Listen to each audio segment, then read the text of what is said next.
Toi, en tant que journaliste, t'affectais la couverture du Canadien. As-tu déjà pleuré suite au départ d'un joueur du Canadien? Non, je connais ta réponse, parce que je voulais te poser. Non, j'ai jamais pleuré. Il y a des départs qui m'ont marqué plus que d'autres. Le départ de Saku Koivu, ça m'avait frappé parce que je trouvais que Koivu faisait partie du Canadien et qu'il ne devrait pas partir.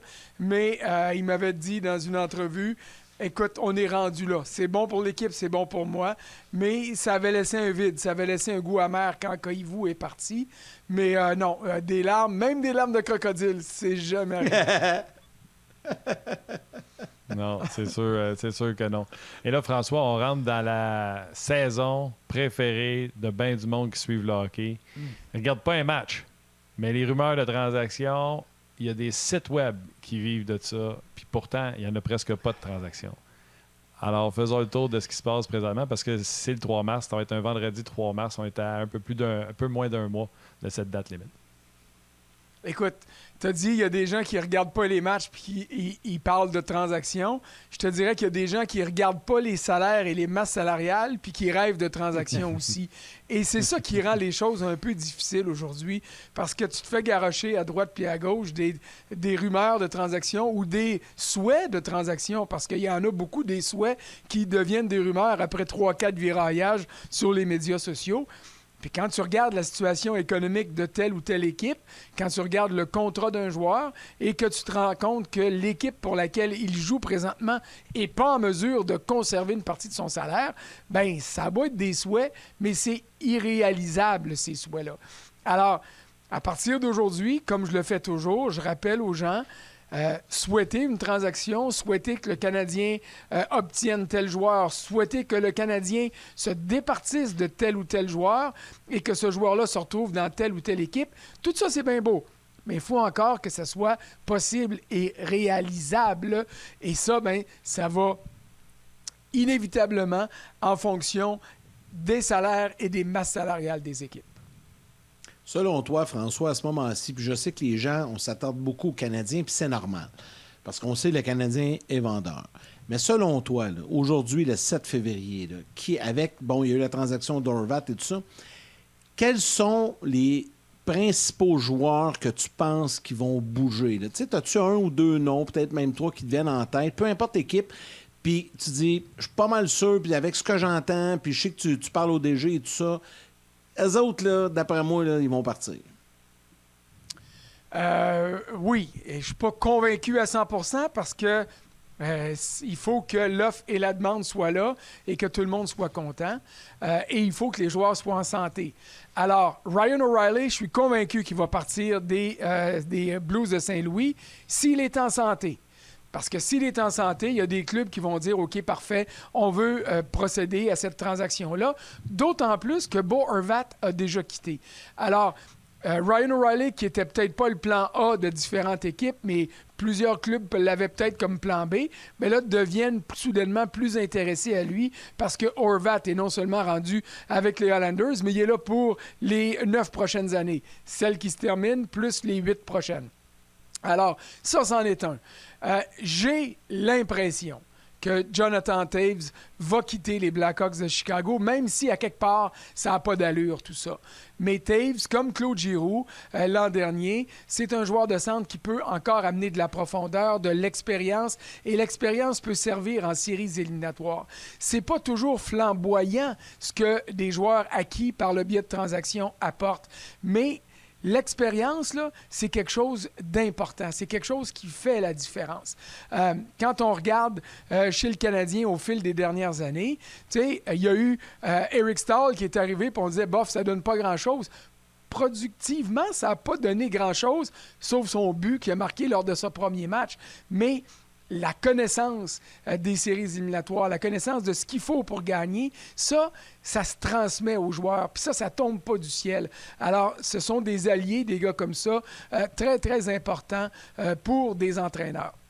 Alors, Taves, même chose pour Patrick Kane, ça pourrait arriver. Mais c'est du côté des défenseurs que ça va bouger, c'est sûr. Ne serait-ce que parce que les Oilers d'Edmonton ont besoin d'un défenseur, ont besoin d'un gros défenseur pour se donner une chance de vraiment aller plus loin qu'ils sont déjà allés en séries éliminatoires. Alors, Jacob Chychrun, son nom circule.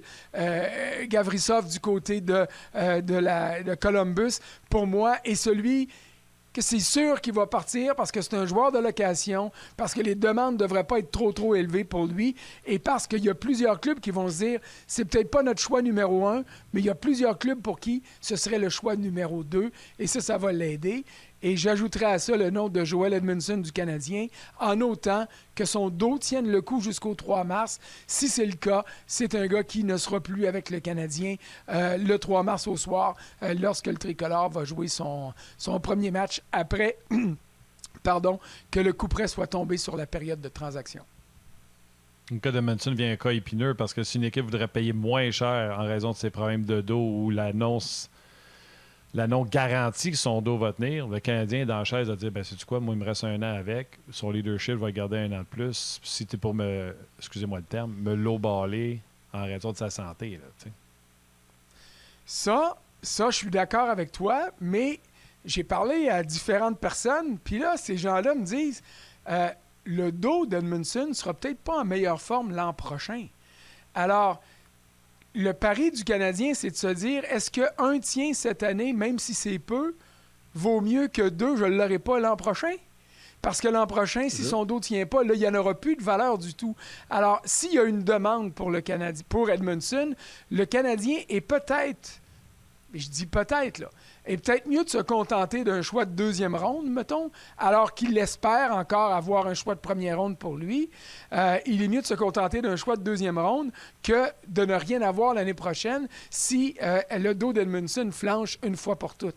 Alors ça fait partie des différentes équations. Et ce qui est vrai pour Edmondson chez le Canadien, l'est aussi pour Sean Monahan. Tu sais, Sean Monahan, là, il n'a pas joué depuis, il me semble que c'est le 5 décembre, son dernier match à Vancouver. Ça fait longtemps, là. Tout le monde sait qu'il est bon. Ouais.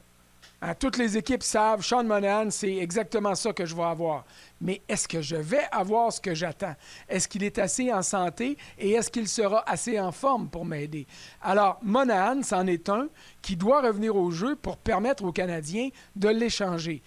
Personnellement, j'ai toujours pensé que le Canadien obtiendrait un choix de première ronde pour Monahan. Et puis, autour de la Ligue, on me dit, Cam Taylor-Gagnon, si Kent Hughes est capable d'avoir un choix de deuxième ronde, ce sera bien. Ce qui pourrait aider le Canadien, 2 choses. Monahan revient, et ça ne sera pas samedi prochain, là, selon ce que j'ai compris. Ça va aller au minimum le dimanche du Super Bowl et peut-être un peu plus tard. Alors, ça va y laisser 8-9 matchs pour prouver à tout le monde qu'il est en forme et qu'il est remis et qu'il peut jouer et contribuer. Alors, s'il revient et qu'il contribue et que soudainement, les demandes pour les joueurs de centre montent un peu, peut-être. Et là, c'est un gros peut-être que le Canadien pourrait obtenir plus qu'un choix de deuxième ronde. Mais pour l'instant, puis c'était le titre de ma chronique là, hier là-dessus, Kent Hughes devra se contenter de peu ou de très peu. Et c'est la réalité avec laquelle le DG va devoir composer pour les prochaines semaines. Tu sais... J'ai parlé pour Edmondson, mais les joueurs qui sont susceptibles de parler, tu as parlé d'O'Reilly, avec Monahan qui est parti ou qui patine pas, avec Bo Horvat qui est parti, ça laisse des Jonathan Toews. On a entendu Dylan Larkin également, son nom circuler. Larkin, on a entendu Boston. Moi, si jamais Boston fait un geste pour Dylan Larkin, il y aurait de fortes chances qu'il le re-signe si jamais Krejci et ou Bergeron quittaient. Mais si jamais ils étaient capables de mettre la main sur un Dylan Larkin pour le mettre, tu sais comment il est rapide, pour le mettre au centre du troisième trio avec un autre rapido en Taylor Hall et Charlie Coyle à droite, sa troisième ligne, je vais te dire une affaire, ils ne seront pas reposants en série, les Blues de Boston. Et Jonathan Toews, plusieurs personnes sur RDS On Jase ou même via, je pense, c'est YouTube ou Facebook, Steven Boucher qui dit Toews à Winnipeg parce qu'il y a une full clause de non-échange. Fait que si jamais Toews levait la main et disait « Moi, j'aimerais ça. » C'est chez lui. Puis qu'à Winnipeg, en arrière de Scheifele et Dubois, tu aurais un Jonathan Toews qui a quoi, juste 28 points depuis le début de l'année. C'est pas comme s'il avait retrouvé ses airs de grande allée depuis qu'il est revenu au jeu. Bref, ça fait bien des gros noms qui pourraient se promener puis qui changeraient vraiment le visage de l'équipe. Et un club comme Winnipeg, qui a souvent eu de très bonnes saisons, mais trop souvent eu de très mauvaises séries, pourrait bénéficier du leadership d'un gars comme Toews. Mais tu vois, ça, ce sont différentes situations là, qui vont jouer en faveur ou en défaveur de certains joueurs. Les Bruins de Boston veulent acheter. Mais si tu vas sortir Dylan Larkin, ça va te coûter cher. Alors, qu'est-ce que tu es prêt à donner, là? Parce que les Bruins forment une équipe, je veux dire, les résultats sont de loin supérieurs à ce que j'avais anticipé et même espéré pour eux autres. C'était le mot que j'allais dire, mais là, je voulais pas que le monde pense que j'étais un partisan des Bruins. Mais moi, je m'attendais à ce que les Bruins se battent pour une place en série. Puis là, ben, ils sont non seulement en série, mais ils sont premiers au classement général de la Ligue nationale. Alors, c'est absolument phénoménal. Mais est-ce que tu veux solidifier tout ça? Oui, mais tu as déjà en main un excellent club de hockey. Alors, c'est de la profondeur que tu vas aller chercher. Si tu peux trouver une manière d'obtenir un Dylan Larkin et d'assurer que cette prise-là va t'aider à long terme, là, je suis d'accord. Mais sinon, t'es mieux d'y aller pour un gars qui va te donner de la profondeur, qui va embarquer quand ce sera le temps, un joueur vraiment de location. Mais ça, c'est ce qui va... Les prochaines semaines vont nous dicter ce qui va arriver.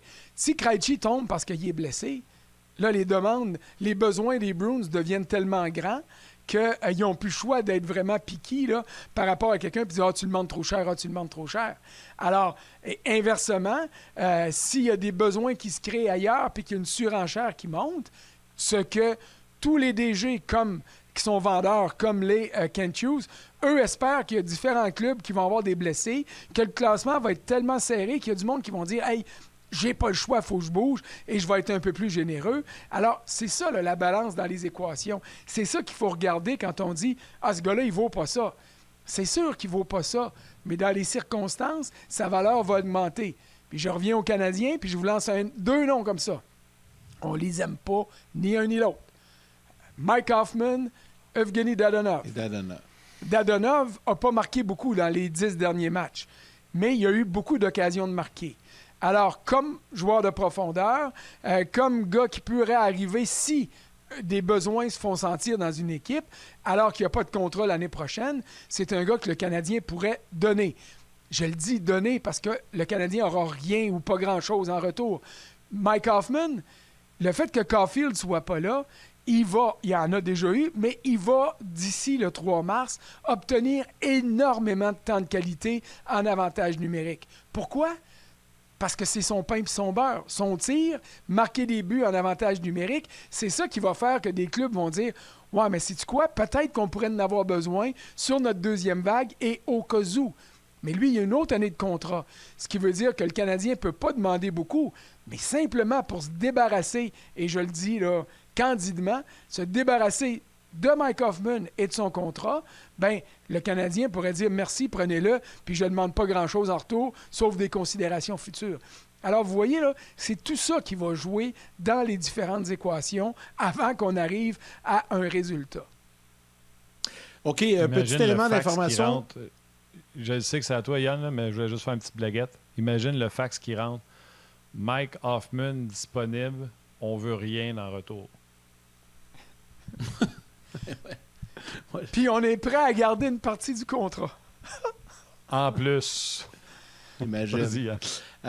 Petit élément d'information, une nouvelle qui vient de sortir à Buffalo. Les Sabres confirment qu'on vient de donner un contrat, une extension de 7 ans à Dylan Cousins, 49,7 millions de dollars, une moyenne de 7,1 par année. Donc ça vient de sortir. Donc je vais te laisser réagir là-dessus, François, en t'amenant à une autre question du public. Patrick sur YouTube qui te demande s'il revient au jeu, Jonathan Drouin aura-t-il au moins un peu de valeur pour être transigé avant le 3 mars ou le 3 mars? Donc Cousins et Drouin, je te laisse aller.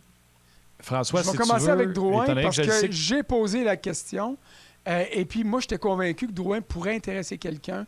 Et puis, la réponse que j'ai eue, c'est 0 puis une barre. Je crois, et là, je lance ça sous toute réserve, là, parce que j'ai pas la certitude de ça, mais je crois que le Canadien a déjà offert à tout le monde à qui voulait Jonathan Drouin et qu'il n'y a pas eu de retour d'appel. À ce niveau-là, ça montre que la valeur de Drouin, elle est basse. Ça veut dire que quand il va revenir au jeu, ça va être avec le Canadien qui va terminer la saison et la dernière année de son contrat, et on verra ce qui va arriver pour lui l'an prochain. J'ai pas l'impression que ça va se battre le 1er juillet pour obtenir ses services. Et je crains que pour Drouin, s'il veut continuer dans la Ligue nationale, que ça va être par le biais d'une offre de contrat, là, un essai professionnel l'automne prochain pour prouver qu'il y a encore du hockey à donner. Pour ce qui est de Cousins et des Sabres... Juste pour Cousins, François, avant que tu y ailles, parce que je sais que tu ne travailles pas avec un retour, je vais donner quelques statistiques pour nourrir ce que tu vas nous donner comme réponse. Là. Cousins est à 43 points à 49 matchs cette année, dont 17 buts. 7e choix au repêchage de la même année que Cole Caulfield. Salutations à nos mères. Venez nous rejoindre sur le web. François va donner sa réponse. Comme ça, François, ça m'a permis de dire bye à ma mère. Puis là, tu as les informations, fait que tu peux répondre pour Cousins. Écoute, moi, je voulais même pas tomber dans ces statistiques personnelles qui sont très bonnes. Mais je voulais que les partisans du Canadien qui regardent la réalité du tricolore puis qui se disent Suzuki, c'est bon, Caulfield, c'est bon, il y a des bons jeunes défenseurs, on est en train de monter. Tout ça, c'est vrai. Mais regardez autour du Canadien, dans sa division même. Les Sabres de Buffalo sont en train de se bâtir une maudite belle équipe là-bas. Ça a été difficile, ça a été long. Ils ne feront probablement pas les séries encore cette année. Mais si on compare les deux équipes, on est obligé de dire que Buffalo est en avance sur le Canadien vers une course aux séries. Alors, ça complique les choses pour le Canadien. Quand on dit Montréal va être là l'année prochaine, c'est sûr. Hey, on se calme un peu, là. Parce que Buffalo est en avant. Moi, je considère que Détroit est encore en avant du Canadien. Ça restera à prouver et à confirmer, là. Mais quand on regarde autour du tricolore au sein des clubs qui n'accèdent pas aux séries, que ce soit dans la division atlantique ou même dans la métropolitaine, parce que là, tu peux peut-être grimper au sein des clubs repêchés, c'est loin d'être évident.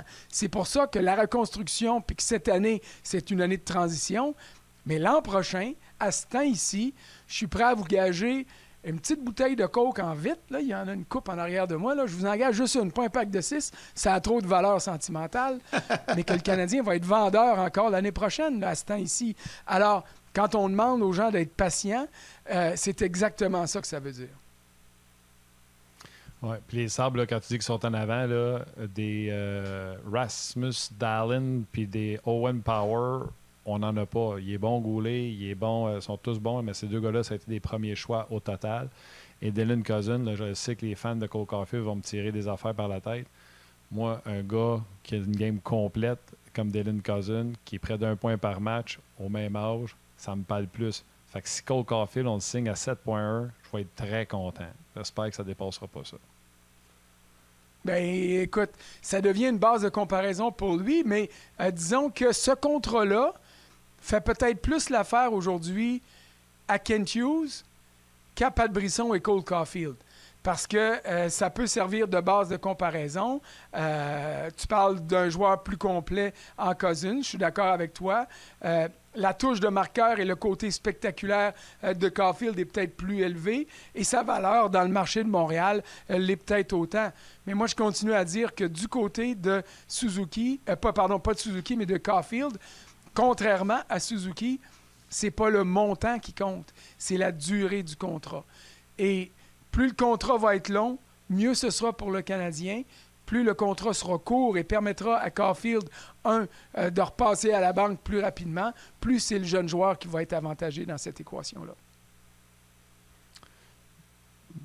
Tu veux que je rajoute, frère Yann? Vas-y. Non, ben vas-y. Je pensais que tu voulais ajouter, c'est pour ça. Tu l'as-tu ajouté? Non, je venais d'ajouter sur Cousin. Moi, je parlerais Cousin avant, à 7.1. En plus, il est centre, peut jouer à l'aile. Ça dit tout. La transaction de Bo Horvat a fait bouger les choses. Je ne sais pas si tu veux bondir là-dessus ou si tu veux terminer avec Cayden Primo. Là, tu parles à moi. Ben, je vais juste revenir sur Cayden Primo un instant parce que c'est la chronique que j'ai en ligne aujourd'hui sur rds.ca. sais, les lois du ballottage pour les jeunes joueurs, ça arrive vite, mais ça arrive encore plus vite chez les gardiens. Et là, Caden Primo, l'an prochain, si, et c'est un gros si, Jake Allen et Samuel Montembeault sont là, bien, Montembeault, Kent Hughes a dit qu'il était là et qu'il ne partait pas. Mais ça, on ne sait jamais quel genre d'offre peut tomber sur la table. Et moi, je continue à croire que Jake Allen pourrait quitter le Canadien, que ce soit avant le 3 mars ou au cours de l'été, mais en tout cas, peu importe. Si ces deux gardiens sont là à l'automne et que Caden Primo n'est pas en mesure de les déloger, bien, avant de retourner à Laval, il devra être soumis au ballottage. Et ça va permettre à Primo d'avoir le même traitement que Montembeault a eu, c'est-à-dire que ça ne marche pas en Floride, le Canadien me ramasse, puis finalement, j'obtiens une chance de jouer dans la Ligue nationale. Quand les Sénateurs ont affronté le Canadien, là, les 2 matchs avant la pause du match des Étoiles, bien, c'était la même chose pour Forsberg, le gardien des Sénateurs, qui est passé plein de fois au ballottage, puis qui se retrouve à Ottawa. Alors, le ballottage, c'est dangereux pour les équipes, surtout pour les gardiens de but, parce qu'on n'a souvent pas assez d'échantillonnage pour avoir une bonne analyse. C'est pour ça que je croyais que Primo garderait les buts plus souvent quand il est venu à Montréal à cause de la blessure de Jake Allen, puis il a disputé une période en 8 matchs. Ouais. Mais ce que Kent Hughes m'a dit, il va falloir qu'il joue beaucoup et beaucoup plus d'ici la fin de l'année, justement pour mousser les données dans la banque d'analyse afin que le Canadien puisse se dire à l'automne prochain, peu importe le camp d'entraînement, il est rendu là, ça vaut la peine de garder espoir en lui ou on est prêt à courir le risque de le perdre au ballottage avec les conséquences que ça peut avoir. Et ça, pour moi, ça va faire partie des expériences importantes qui vont se dérouler après le couperet des transactions le 3 mars, donc à partir du 3 mars au soir jusqu'à la fin du calendrier. Jean-François Hull avait dit qu'il va jouer du hockey en temps parce qu'il n'a pas joué au hockey dans les dernières années. Fait que quand tu dis qu'il va jouer au hockey ou doit jouer au hockey, tu parles-tu à Laval ou tu parles à Montréal? Non, moi je parle à Montréal. À Laval, je m'en sac. Oh. Je me sac du hockey de Laval. Là, j'ai rien contre la Ligue américaine puis tout ça, là, mais moi, ce que je veux, c'est de le voir d'avoir des bases de comparaison par rapport à la Ligue nationale. Il se situe où par rapport à Samuel Montembeault? Il se situe où par rapport à Jake Allen? Il se situe où par rapport à d'autres jeunes gardiens qui pourraient être disponibles par le biais du ballottage l'année prochaine? Parce que cette réalité-là, chez le Canadien, bien, elle est la même pour les 31 autres équipes de la Ligue. Alors, il faut avoir une évaluation LNH pour Caden Primo. Et c'est pour ça que je suis convaincu qu'il aurait fallu le faire jouer plus lorsqu'il est venu à Montréal à cause de la blessure de Jake Allen. Puis le Canadien doit se reprendre d'ici la fin de la saison. On me dit que c'est ce qu'on veut faire, que c'est le plan qu'on veut suivre. Mais de là à le dire et de le faire, c'est deux choses. Et j'ai hâte de voir comment ça va se concrétiser pour lui. OK. Bien, c'est sûr que je peux pas m'obstiner avec si tu as de l'information de la bouche du cheval qui dit on va le faire jouer à Montréal, je ne vais pas m'obstiner avec ça. Mais Caden Primo, en ce moment, est en bas de Montembeault et en bas de Jake Allen, mais son plafond est en haut de Jake Allen et de Montembeault. Et pour ça, il faut qu'il joue. Fait que pour moi, la solution, c'est de le faire jouer dans la Ligue américaine parce qu'il n'est pas rendu là. Tu vas aller le brûler dans la Ligue nationale de hockey dans une catégorie qui n'est pas bonne. Puis pour le ballottage l'an prochain, François, l'équipe qui va le ramasser va être pris avec à le garder, alors qu'il ne sera pas prêt pour la Ligue nationale de hockey. Fait que surtout qu'ils vont le retourner dans la Ligue américaine, n'importe qui va pouvoir le prendre. Fait que ça prendrait vraiment une situation particulière, qu'une équipe soit vraiment dans la chenoute, un peu comme le Canadien quand on perd du Price au début de la saison l'an passé ou l'autre d'avant, je suis rendu mêlé. Mais ça, c'est la même réalité pour tout le monde. Là. Tu commences puis tu te retrouves au ballottage. Fait que ce qui est vrai pour une équipe qui va le reprendre va l'être pour les autres aussi. C'est pour ça que tu regardes un gars comme Forsberg qui en a fait des clubs, le Winnipeg, les Devils, puis la Caroline, je pense, à tour de rôle au ballottage avant de se retrouver à Ottawa. Mais tu parles du plafond de Caden Primo, là. M'excuse, là, mais t'es pas mal plus convaincu de son plafond que bien du monde. Alors, son plafond, pour l'instant, là, il tombe sa tête. Puis il serait temps qu'il trouve une manière de le repousser, le plafond, pour confirmer qu'il peut continuer à monter. Puis c'est pas avec des arrêts suspendus devant des tirs de la Ligue américaine qui vont me convaincre moi et convaincre bien du monde autour de la Ligue nationale. C'est avec des arrêts dans la Ligue nationale contre des joueurs de la Ligue nationale dans un contexte de Ligue nationale. Ce que Guy disait tantôt pour les gars qui jouent dans la Ligue américaine, qui sont bien bons, mais qui le sens de hockey ne leur permet pas de s'établir dans la Ligue nationale, c'est aussi vrai pour un gardien.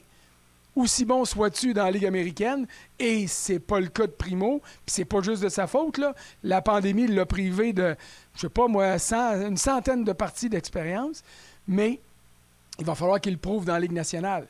Puis en ce moment, là, il va falloir qu'il le fasse une couple de fois pour aider le Canadien à se faire une bonne idée je te dirais, du bien fondé, de garder espoir en lui ou d'accepter de le perdre sans rien obtenir en retour.